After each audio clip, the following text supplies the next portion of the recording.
Hello बच्चों, so class 11th कैसी चल रही है आपकी प्रिपरेशन।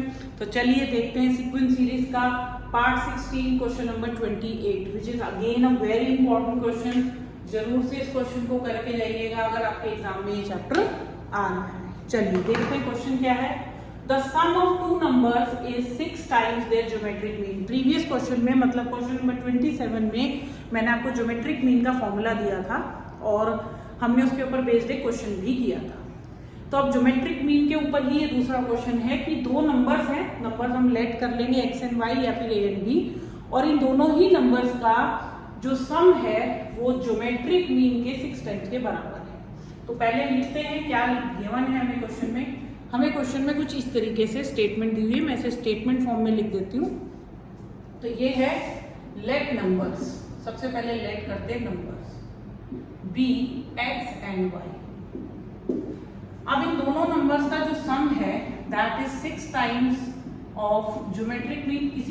किसी भी दो नंबर्स के अगर ज्योमेट्रिक मीन कैलकुलेट करते हैं तो रूट में उनका प्रोडक्ट लिखते हैं। तो ऐसा ही मैंने यहाँ पर लिखा है। अब चलते हैं इस क्वेश्चन को प्रूव करने के लिए। आप देख रहे हैं यहाँ पे 3 2 समथिंग कुछ ऐसा है, ऐसा कुछ यहाँ पर दिख नहीं रहा है। तो हम क्या करेंगे, यहाँ पर x प्लस वाई इस 6 को लिखेंगे 2 इंटू 3 इंटू रूट में एक्स वाई। ठीक है, अब इस 2 को हम लेकर आएंगे नीचे, तो ये बन जाएगा x plus y divided by 2 equal to 3 times of root of x y. साथ ही साथ मैं यहाँ पर लाना चाहूंगी 2, ये रूट x को भी ले आइए नीचे ही, तो ये बन जाएगा यहाँ पर सिर्फ 3 और ये रूट में एक्स वाई। अब ऐसा करने से देखिए क्या होगा। यहाँ पर एक बहुत ही इंटरेस्टिंग सा कॉन्सेप्ट लगाने वाले हैं। नाम सुनिए पहले तो, कॉम्पोनेंडो डिविडेंडो। आई थिंक ये कभी आपने जूनियर क्लासेस में भी नहीं सुना होगा, बट ध्यान से सुनिए। ये एक आपने I think ratio proportion topic पढ़ा होगा जूनियर क्लासेस में।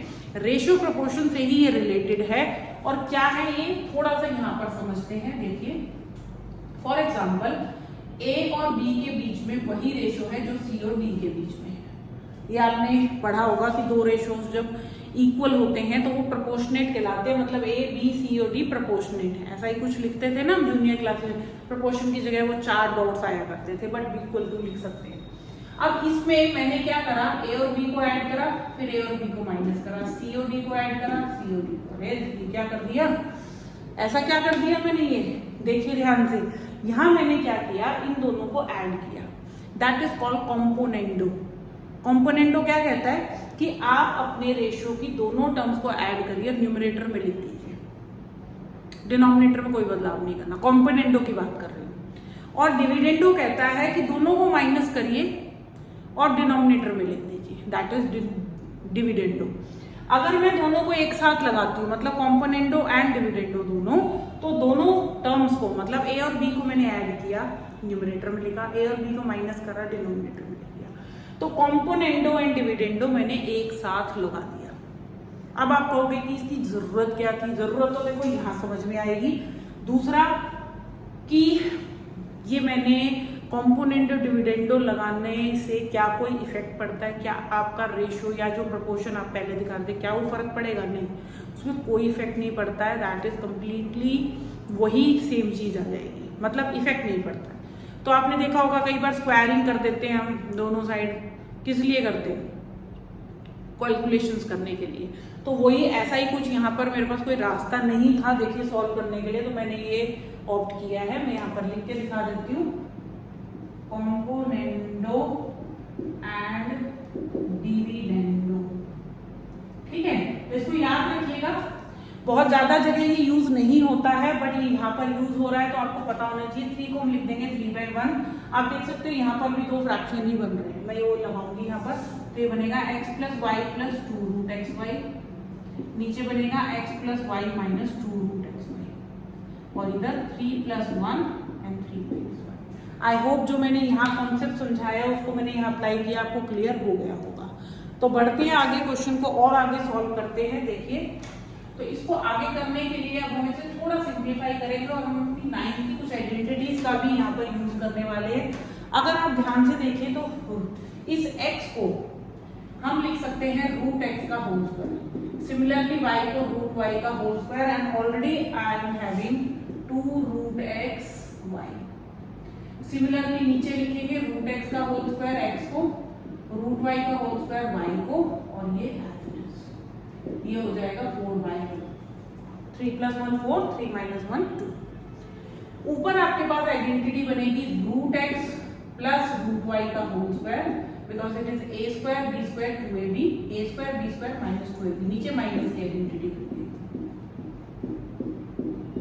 और ये हो गया 2/1। कैंसिल करा तो 2 को हमने 2/1 लिख दिया। अब यहाँ पर दोनों पे स्क्वायर है, तो मैं इस स्क्वायर को कंबाइन कर सकती हूँ कुछ इस तरीके से। मैं इसको कंबाइंड एक ही फ्रैक्शन बना दूंगी और इसका होल स्क्वायर बना दूंगी कुछ इस तरीके से। अब स्क्वायर को हटाने के लिए क्या करना चाहिए? स्क्वायर जब उधर जाएगा तो स्क्वायर रूट बन जाएगा, तो root x plus root y divided by root x minus root y is equal to root 2 को हम रूट 2/1 लिख सकते हैं। ठीक है, आगे बढ़ते हैं। देखिए अभी क्वेश्चन सॉल्व नहीं हुआ है क्योंकि हमें नंबर्स के बीच रेशियो निकालना है। इसका मतलब मुझे निकालना क्या है? ये जो रेशियो दिया है ये क्या है? ये है हमारा x रेशियो y, तो मुझे एक्चुअली x/y निकालना है। तो इसको आगे बढ़ते हैं। हमारे पास अब आ गया है root x plus root y divided by root x minus root y equal to root. अब ये अगेन इस फॉर्मेट में मैं इसकी कैलकुलेशन नहीं कर सकती, मैं अगेन कॉम्पोनेंट और डिविडेंड लगाऊंगी, तो ये हो जाएगा root x plus root y plus root x minus root y, नीचे root x plus root y minus root x plus root y, और यहाँ पर क्योंकि रूट 2 था तो रूट 2 डिवाइड बाय 1 था तो +1, और नीचे क्या हो जाएगा रूट 2 माइनस। ऊपर आपका रूट वाई कैंसिल हो जाएगा, नीचे रूट एक्स कैंसिल हो जाएगा, तो रूट एक्स 2 रूट एक्स और ये 2 रूट वाई। यहाँ हो गया root 2 + 1 divided by root 2 minus 1, 2 से 2 कैंसिल। ये जो है रूट एक्स अपॉन में रूट वाई का रेशियो आया है, बट मुझे चाहिए x/y, तो मैं इन दोनों का जो होल पावर हाफ है वो दूसरी साइड लेकर जाएंगे। जब स्क्वायर रूट दूसरी तरफ जाता है तो क्या बन जाता है? स्क्वायर। ठीक है, जैसे कि स्क्वायर दूसरी तरफ जाएगा तो क्या बनेगा? Square root. तो इसी तरीके से स्क्वायर रूट दूसरी तरफ जाएगा तो क्या बन जाएगा? स्क्वायर। तो इसीलिए हमारे पास जो वैल्यू थी x/y whole power 1/2 equal to root 2 + 1 upon root 2 minus 1। तो स्क्वायर रूट दूसरी तरफ जाके स्क्वायर हो जाएगा। आप इस तरीके से भी कर सकते हैं कि दोनों तरफ स्क्वायरिंग बोथ साइड कर दी, तो ये स्क्वायर रूट कैंसिल हो गया और इधर स्क्वायर हो गया। That's simple. तो x/y इक्वल टू रूट 2 + 1, इस पे भी स्क्वायर लगा दीजिए, और रूट 2 माइनस 1 पे भी होल स्क्वायर, तो x/y। अब इसका होल स्क्वायर खोलेंगे तो रूट 2 का स्क्वायर, 1 का स्क्वायर, रूट 2 का स्क्वायर प्लस 1 माइनस 2, तो x/y की वैल्यू हो गई 2 + 1 + 2 root 2 and 2 + 1 minus 2, which is equal to, तो वही रेशियो आ गया जो हमें बोला गया था।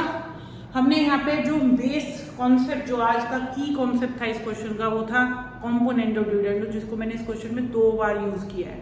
देखिए आपको 2 बार यहाँ पर दोबारा किया था, एक बार पहले किया है, और उसी से हमारा क्वेश्चन सॉल्व हुआ है। ठीक है, so exam point of view से नोट डाउन कर लीजिए, very important question, and don't forget to practise it, and comment करना नहीं भूलना। कमेंट में जरूर बताना कि क्वेश्चन समझ आया या नहीं आया, और अगर एग्जाम में आता है तो जरूर मुझे कमेंट करके बताइएगा कितने मार्क्स का आया। Till then keep practising, bye, take care.